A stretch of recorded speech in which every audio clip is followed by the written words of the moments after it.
We went from bezels to notches to hole punches. The next step is to make the camera invisible, hidden behind the display itself. But there's a fundamental physical problem. Screens are designed to block light, not let it through. An OLED screen is a dense grid of red, green, and blue subpixels, each with opaque metal traces and electrodes. To let light through, manufacturers make the camera's own pixels physically smaller and remove some subpixels entirely.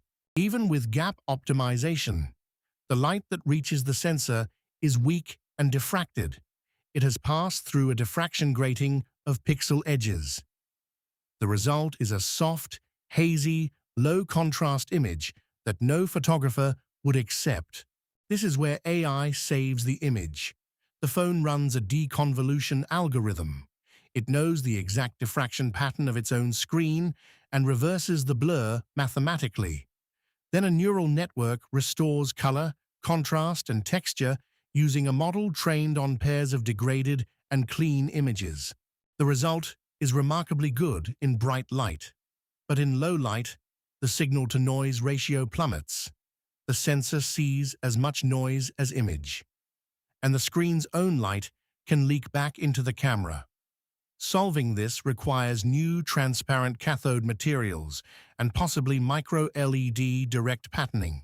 As we look towards the horizon, the promise of a perfect under-display camera leaves us with a question.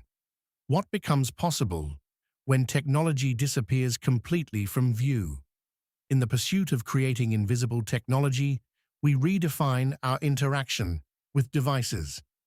They become not just tools, but invisible allies interacting seamlessly with our environment. Imagine a world where interaction with technology is as natural as breathing. That's the world we're working towards. A blend of reality and digital presence harmoniously united.